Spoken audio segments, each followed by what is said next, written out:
The night before my son's wedding, he stood in my kitchen and said the words that shattered my heart into 1,000 pieces.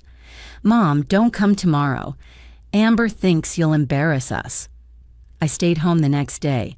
Alone in the house, I'd worked 3 jobs to keep, but an hour before those vows were supposed to happen, my phone rang. It was Amber, the bride, and she was sobbing so hard I could barely understand her. When I finally made out what she was saying, I realized my son had made the biggest mistake of his life. Hello, dear friends. My name is Diane Foster, and I'm here to share a story that I never thought I'd have to tell. It's about betrayal, heartbreak, and ultimately about the truth coming to light in the most unexpected way. Before I begin, I'd love to know where you're watching from today. Are you joining me from a small town like mine, or perhaps from a bustling city? Drop a comment below and let me know. I find such comfort in knowing I'm not alone in this world, that there are kind souls out there who understand what it means to give everything for your children, only to have it thrown back in your face. Now, let me tell you how I ended up sitting alone in my living room on what should have been one of the happiest days of my life. I raised my son Jason as a single mother. His father walked out when Jason was only 3 years old, left us with a mountain of debt and a mortgage I could barely afford. I was 26 years old, with a little boy who kept asking when Daddy was coming home, and I had to figure out how to keep our world from falling apart. Those early years were brutal. I worked as a waitress at a diner during the day, cleaned offices at night, and took in ironing on the weekends. I wore the same 3 outfits for 2 years straight. My hands were always rough and red from the cleaning chemicals. I cut my own hair in the bathroom mirror. I bought my shoes from thrift stores and resold them myself when they wore through. I was exhausted constantly, sleeping 4 or 5 hours a night, working double shifts, giving Jason the bigger portions at dinner, and eating whatever was left. My body ached. My feet were covered in blisters, but I kept going because Jason was my world. But Jason never went without, not once. He had new shoes every school year. He had the calculator he needed for math class, the proper uniform for Little League, the art supplies for his projects. When he wanted to join the debate team and they needed money for travel, I picked up extra shifts. When he dreamed of going to college, I worked overtime for 3 years to help him avoid crushing student loans. I was so proud of him. My boy, my beautiful boy, who graduated with honors, who got a good job at a marketing firm in the city, who seemed to have escaped the poverty that had defined my entire adult life. He moved into a nice apartment, wore tailored suits, drove a car that didn't break down every other month. He'd made it, and I'd done that. I'd given him that chance. Then, 2 years ago, he met Amber Westfield. I'll never forget the first time Jason brought her home. I'd cleaned the house for 3 days straight, even though it was already clean. I made a roast with all the trimmings, set the table with the good china I'd inherited from my mother, put fresh flowers in a vase. I wanted everything to be perfect. I wanted this girl who'd captured my son's heart to see that we might not have money, but we had love, we had dignity, we had grace. Amber walked into my home wearing a white cashmere sweater that probably cost more than my monthly mortgage payment. Her nails were perfect, professionally done. Her blonde hair was styled in that effortless way that actually takes a salon visit and $200. She looked around my living room with my worn furniture and my outdated wallpaper, and I saw something flicker in her eyes, something cold. She was polite during dinner. I'll give her that. She said the roast was lovely, though I noticed she barely touched it. She asked me questions about my work, and when I told her I'd recently retired from my job at the dry cleaners, I saw her glance at Jason. It was quick, so quick I almost missed it, but it was there, a look that said, "You didn't tell me your mother worked at a dry cleaners." After that first visit, things started to change. Jason's calls became less frequent. When he did call, he seemed rushed, distracted. He stopped coming by for Sunday dinners, our tradition since he was a little boy. He said he was busy with work, with Amber's family events, with wedding planning. Yes, wedding planning. After just 8 months of dating, Jason proposed to Amber and she said yes. I was thrilled. I cried when he told me, happy tears, because my boy was going to be a husband, was going to build a family of his own. I asked when I could help with the wedding planning, offered to contribute what I could. I had some money saved up, not much, but enough to maybe pay for the flowers or help with the catering. Jason got quiet on the phone. Then he said, "Mom, Amber's parents are handling everything. They've got it covered. It's going to be a big wedding, really formal at this exclusive country club. You don't need to worry about any of it." The way he said it made my stomach hurt, like I was a burden to be managed, not the mother of the groom who should be involved in her only child's wedding. Over the next few months, I was kept at arm's length from all the planning. I wasn't invited to look at venues. I wasn't asked to come dress shopping. When I called to ask about colors so I could find something appropriate to wear, Jason said Amber would get back to me on that. She never did. I met Amber's parents exactly once, at an engagement party I almost wasn't invited to. Jason called me 2 days before and said, "Oh, Mom, I forgot to mention there's an engagement party on Saturday. You should come." Like it was an afterthought, like I hadn't given birth to him, raised him, sacrificed everything for him. The party was at the Westfield family's home, and home doesn't even begin to describe it. It was a mansion, a sprawling estate with columns and a chandelier in the entryway that probably cost more than I'd earned in a decade. There were caterers in crisp white uniforms, champagne in crystal flutes, caviar on toast points. I wore my best dress, the navy blue one I'd bought for my mother's funeral 5 years ago. I'd had it dry cleaned and pressed. I thought I looked nice, presentable, but when I walked in and saw the other guests in their designer clothes and expensive jewelry, I felt like a sparrow that had wandered into a gathering of peacocks. Amber's mother, Catherine Westfield, greeted me with a smile that didn't reach her eyes. "Oh, you must be Jason's mother. How nice to finally meet you. Jason has told us so much about you." The way she said it, I knew immediately that whatever Jason had told them, it wasn't good. She looked at my dress, my sensible shoes, my department store purse, and I could see her cataloging everything, judging everything, finding everything lacking. "What a lovely home you have," I said, trying to make conversation. "Thank you. We've been here for 20 years. She glanced at me. "Do you own or rent, dear?" The way she said dear was condescending. "I own a small house," I said. "I've been there for 30 years. "How quaint," she said. And then she excused herself without another word. I tried to make conversation with the other guests, but I felt invisible. These were people who summered in the Hamptons, who belonged to yacht clubs, who casually mentioned their vacation homes in Aspen. What was I supposed to contribute? Stories about stretching a food budget or finding a good deal on winter coats? I found Jason in the crowd and pulled him aside. "Honey," I said, "I feel a little out of place here. Everyone is so fancy and I'm just... Mom, just try to blend in, okay?" He cut me off, his voice sharp. "Don't tell any embarrassing stories. Don't talk about money. And for God's sake, don't mention that you used to work at a diner." I felt like he'd slapped me. "Jason, I'm not ashamed of how I supported us. Those jobs put food on our table, kept a roof over our heads, sent you to college." "I know, Mom, I know. But Amber's family doesn't need to hear all that. They don't understand that kind of life. Just try to be normal for one night." Normal. As if my life, my struggles, my sacrifices had been abnormal. As if I was something to be hidden away, swept under the rug like dirt.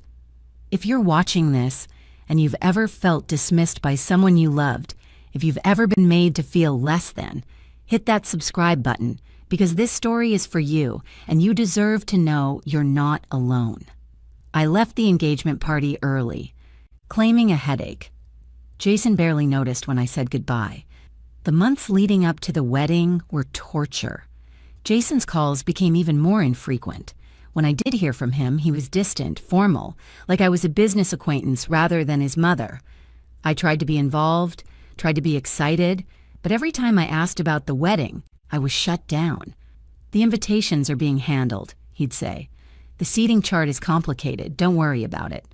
Amber has very specific ideas about everything. It's better if we just let her handle it." I didn't even see my invitation until it arrived in my mailbox, the same as everyone else's. A heavy cream envelope with elegant calligraphy. No personal note, no phone call, just a formal invitation to my own son's wedding, like I was some distant relative they were obligated to invite.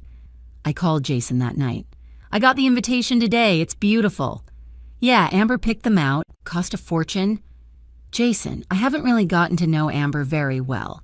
Maybe she and I could have lunch sometime before the wedding. Just the two of us, get to know each other?" There was a long pause. Then Jason said, "Mom, Amber's really busy with work and wedding planning. I don't think she has time for lunch." But she had time for lunch with her bridesmaids. She had time for spa days with her mother. She had time for dress fittings and cake tastings and flower consultations. She just didn't have time for me. I should have seen it coming. I should have known that something was terribly wrong, but I kept hoping that after the wedding, things would be different. I kept telling myself that Amber was just stressed, that Jason was just overwhelmed, that once they were married and settled, we'd get back to normal. We'd have Sunday dinners again. Jason would call me just to chat. I'd be a grandmother someday, and I'd rock my grandbabies and tell them stories about when their daddy was small. I was so naive. The rehearsal dinner was the night before the wedding. I knew about it, of course, but I wasn't sure if I was actually invited. Jason hadn't mentioned it. I called him 3 days before and asked if I should plan to attend. He hesitated. Actually hesitated before answering. "Yeah, Mom, of course. It's at 7 at the country club. Business casual?" I bought a new outfit for the occasion. It took a chunk out of my modest savings, but I wanted to look nice. I wanted to fit in. I found a pretty rose-colored dress and matching jacket at a department store. Got my hair done at a salon for the first time in years. I looked in the mirror before I left and thought, okay, I look presentable. I look like someone who belongs at her son's rehearsal dinner. I was so wrong. The private dining room at the country club was stunning. Long tables set with china and crystal, candles everywhere, flowers spilling out of huge arrangements. And the people, my God, the people. They looked like they'd stepped out of a magazine. The women in cocktail dresses that probably cost thousands of dollars, the men in suits that were definitely custom tailored. I found my place card at the very end of one of the tables, tucked in the corner as far from the head table as possible, while still being in the same room. I sat down and tried to make conversation with the people around me, but they were all Amber's family and friends, and they looked at me like I was an intruder. The dinner was endless. Speech after speech from Amber's side of the family, talking about how perfect Jason and Amber were together, how Jason was joining such a wonderful family. Nobody mentioned me, not once. I sat there for 3 hours and it was like I didn't exist. After dinner, Jason came over to my corner of the room. He'd had a few drinks, I could tell. His face was flushed, his tie loosened. "You doing okay, Mom?" he asked, but he didn't really seem to care about the answer. "Jason, honey, can we talk for a minute outside?" He glanced back at Amber, who was laughing with her bridesmaids, then nodded. We walked out to a balcony overlooking the golf course. "Jason," I started, my voice shaking, "I feel like you're pulling away from me. I feel like I've done something wrong, and I don't know what it is. This is your wedding, honey. I should be a part of this. I should feel included, but I feel like I'm just in the way." He didn't look at me. He stared out at the perfectly manicured lawn and said, "Mom, you're not in the way. It's just that Amber's family is different from what we're used to. They have expectations. There are certain ways things are done. And I don't fit into those ways? Is that what you're telling me?" He finally turned to look at me, and I saw something in his eyes I'd never seen before. Shame. He was ashamed of me. "Mom," he said slowly, "Amber doesn't really understand where I came from. She doesn't know about the diner, or the 3 jobs, or the roach-infested apartment we lived in when I was in elementary school. I've been trying to fit into her world, and it's been really hard. And having you here, being so visibly different, it makes it harder." The words hung in the air between us like poison.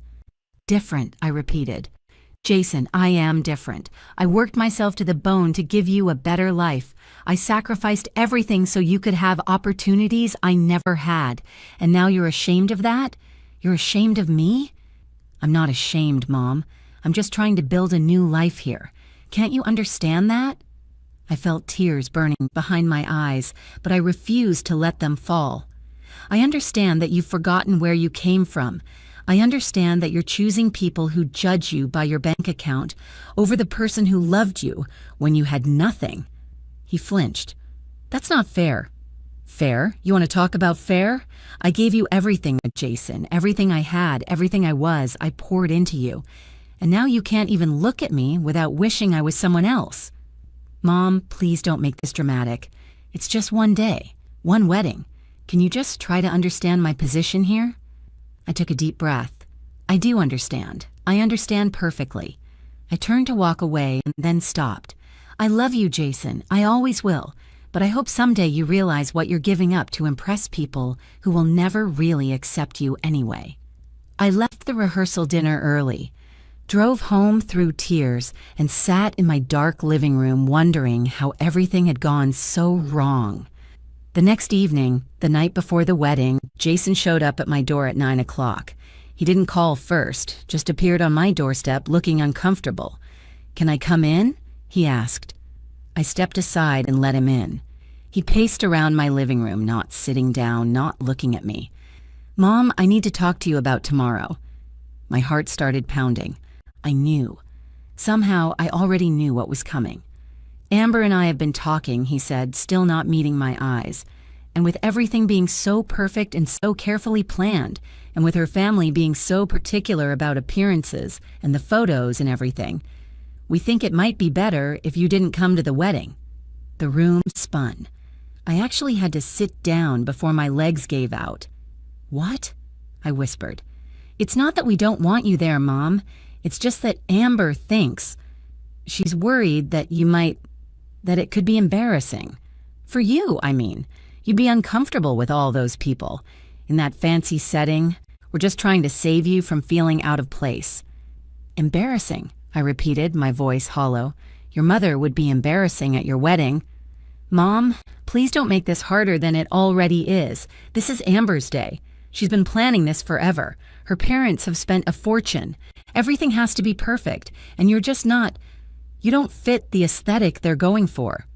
I looked at my son, this man I'd raised, and I barely recognized him.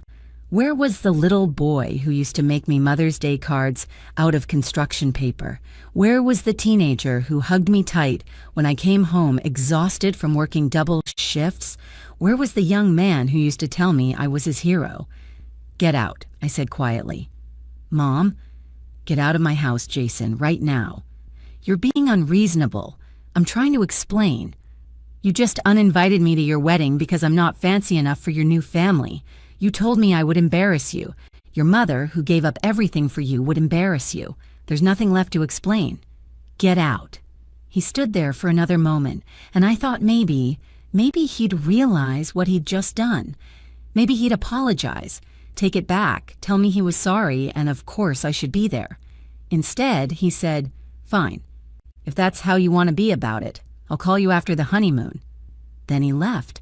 He actually left, walked out my door, got in his expensive car, and drove away. I didn't cry that night. I was beyond tears. I sat in my living room in the dark, staring at the photos on the wall. Jason as a baby.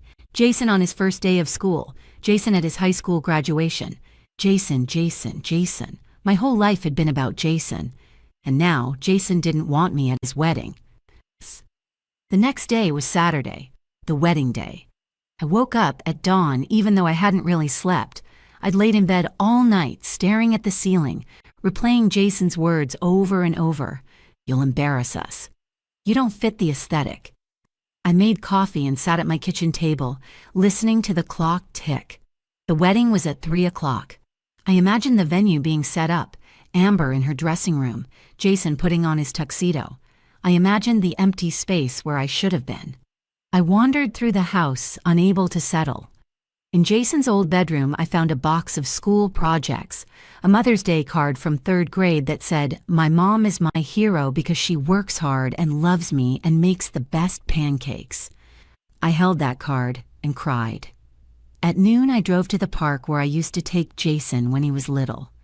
I sat on a bench under the old oak tree where we used to have picnics. I watched families playing, mothers pushing strollers, a little boy running to his mother after scraping his knee. I remember doing that for Jason 1,000 times, kissing skinned knees, wiping away tears, promising him everything would be okay. When had I stopped being the person he ran to? When had I become someone he ran from? My phone rang at 2:15. I looked at the screen and saw Amber's name. For a moment, I considered not answering. What could she possibly have to say to me? Was she calling to gloat? To make sure I was really staying away? But curiosity got the better of me. I answered, "Hello?" The sound that came through the phone was barely human. It was sobbing, gasping, the sound of someone completely falling apart. "Diane?" Amber's voice was choked, desperate. "Diane, please, I need you. I need you to tell me the truth." I stood up from the bench, my heart racing. "Amber, what's wrong? What happened?" "Is it true?" she sobbed. "Is everything he told me about you a lie?" My mind raced. "What did he tell you?" "He said you were negligent. He said you were an alcoholic who could barely take care of him. He said you brought different men home all the time, that you were more interested in your own life than in being a mother. He said you embarrassed him his whole childhood, that you showed up drunk to his high school graduation, that you stole money from him to pay for your drinking. He said you were toxic and unstable, and that's why he had to cut you off." I couldn't breathe. My son had told these lies? These horrible, vicious lies? "Amber," I said, my voice shaking, "none of that is true. Not one word." "I know," she said, and she started crying harder. "I know because Jason's college roommate is here. Daniel Martinez. He's Jason's groomsman, and he just told me everything. He told me the truth about you." Daniel. I remembered Daniel. He'd come home with Jason for Thanksgiving one year when he couldn't afford to fly home to Texas. I'd made him feel welcome, fed him, treated him like another son. He'd helped me clean up after dinner and told me I was one of the kindest people he'd ever met. "What did Daniel tell you?" I asked, though part of me didn't want to know, didn't want to hear how the truth had finally come out. "He told me you raised Jason alone. He told me you worked 3 jobs to support him. He told me you went without so Jason could have everything he needed. He told me about how you'd send care packages to the dorm, how you'd call just to check on him, how you paid for his textbooks even when it meant you couldn't fix your broken-down car. He told me Jason used to brag about you, used to say you were the strongest person he knew." She was crying so hard she could barely speak. "And then Daniel said everything changed when Jason met me. He said Jason started lying about where he came from because he was ashamed of you. And I believed him, Diane. I believed every lie he told me because I was too shallow and too stupid to question it." "Amber." "There's more," she interrupted. "Daniel told me that Jason took out a loan in your name 2 years ago, a big loan. He said Jason forged your signature because he needed money to keep up appearances when he started dating me. He said you don't even know about it, that Jason's been hiding it from you." My blood ran cold. A loan in my name? Forged signature? "Daniel has proof," Amber continued. "He said he helped Jason with some paperwork one night when Jason was drunk, and Jason bragged about how easy it was to forge your signature. Daniel kept copies because he was worried about you, because he liked you and thought what Jason was doing was wrong. He's been carrying around this guilt for 2 years, and when he saw that you weren't at the rehearsal dinner, weren't mentioned in any of the speeches, he started asking questions. And Jason told him you weren't coming to the wedding because you were an embarrassment." She took a shuddering breath. "That's when Daniel told me everything, right here in the bridal suite, 30 minutes before I'm supposed to walk down the aisle. He said he couldn't watch me marry someone without knowing the truth about who Jason really is. And now I see it, Diane. I see exactly who I was about to marry." I sat back down on the bench, my legs shaking. "Amber, I don't know what to say. I'm calling off the wedding, she said firmly, her voice suddenly clear despite the tears. I can't marry him. I can't marry someone who would treat his own mother this way, who would lie to me about something so fundamental. If he could lie about you, what else has he lied about? What else will he lie about? Amber, are you sure? Your family, all those people, the money spent. I don't care, she said. None of that matters. What matters is that I almost married a man who's capable of this kind of cruelty, a man who would disown his own mother to impress people. What kind of husband would he be? What kind of father? I heard commotion in the background, voices, someone knocking on a door. I have to go, Amber said. I have to tell him it's over. But Diane, I need you to know that I'm sorry. I'm so sorry for believing his lies, for treating you badly, for being part of this. You deserved so much better. You deserve a son who's proud of you, who honors you, and I'm going to make sure everyone knows the truth about what happened here today. She hung up. I sat on that bench in shock for what felt like hours, but was probably only minutes. Then my phone rang again. This time it was Jason. Mom, he said, and his voice was panicked, desperate, nothing like the cold dismissal from the night before. Mom, you have to help me. Amber called off the wedding. She's telling everyone I'm a liar, that I treated you badly. Her father is threatening to sue me for fraud. Daniel showed her some paperwork I don't even remember. Mom, please, you have to come down here and tell them it's all a misunderstanding. Tell them we had a disagreement, but everything's fine. Please, Mom, please. I took a deep breath. No. What? No, Jason, I will not lie for you. I will not clean up this mess. Mom, please, my career is over if this gets out. Amber's father has connections. He could ruin me. I could lose my job. I need you. Please. You told that girl I was an alcoholic. You told her I neglected you. You told her I stole from you. You took out a loan in my name, Jason. You committed fraud using my identity. And you didn't want me at your wedding because I would embarrass you. I didn't mean any of it. I was just trying to fit in with her family. I was stupid, okay? I made a mistake. But you're my mother. You have to forgive me. That's what mothers do. Something inside me hardened. Mothers also protect themselves, Jason. Mothers also have dignity. Mothers also deserve to be treated with respect. And this mother is done letting you use her. Fine, he spat. And there was the real Jason, the one I'd been afraid to see. Fine. You want to abandon me on what should be the best day of my life? Go ahead. See if I ever speak to you again. Jason, I said calmly, you abandoned me first. Last night, when you told me not to come to your wedding, you made your choice. Now live with it. I hung up. The next few days were a blur. Daniel called me and explained everything in detail. The loan Jason had taken out in my name was for $50,000. He'd used it to buy an expensive engagement ring, to fund lavish dates with Amber, to lease a nicer car. He'd been making the payments from his own account, which was probably why I hadn't noticed, but legally, I was responsible for the debt. Daniel had copies of everything. Documents Jason had left lying around their apartment, emails Jason had written when he was drunk and careless. Enough evidence to prove fraud, enough evidence to press charges if I wanted to. I met with a lawyer, a good one, recommended by Daniel's father, who was an attorney in Texas. The lawyer reviewed everything and told me I had a solid case. We could get the loan discharged, maybe even get Jason charged with fraud if I wanted to pursue it criminally. I didn't want to send my son to jail. Despite everything, despite the lies and the betrayal and the cruelty, I didn't want that. But I did want the debt cleared, and I did want him to face consequences. We settled it quietly. Jason had to pay back every penny of the loan himself. His name was flagged on my credit report, ensuring he could never use my identity again. And I made him sign a document acknowledging what he'd done, witnessed, and notarized, insurance against him ever trying to spin the story differently. Amber reached out to me a week after the canceled wedding. She wanted to apologize in person. We met at a coffee shop, and she looked different than I remembered. Humbler, more real.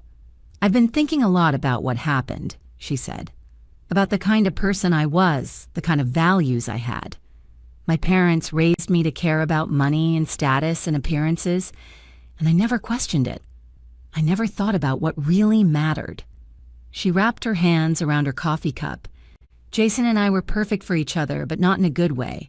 We were both shallow, both more concerned with looking successful than being good people. What he did to you opened my eyes to who I was becoming. "What will you do now?" I asked. "I'm moving out of my parents' house.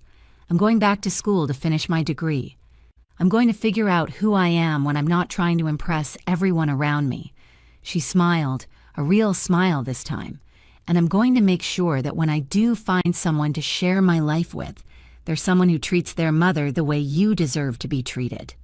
We talked for 2 hours that day. By the end, I realized that maybe the canceled wedding had saved 2 people, not just one. As for Jason, I haven't spoken to him since that phone call on his wedding day. He's tried to reach out a few times, texts that start with "I'm sorry," but quickly devolve into excuses and justifications. I don't respond. Maybe someday he'll understand what he lost. Maybe someday he'll genuinely change, but I'm not holding my breath, and I'm not waiting around to find out. I thought being uninvited to my son's wedding was the worst thing that could happen to me, but I was wrong. The worst thing would have been watching him marry someone while continuing to believe his lies about me, continuing to be erased from his life, continuing to accept crumbs of affection from someone who should have treasured me. The wedding being called off was the best thing that could have happened. The truth came out. I got justice, and I got my dignity back. That's all I needed.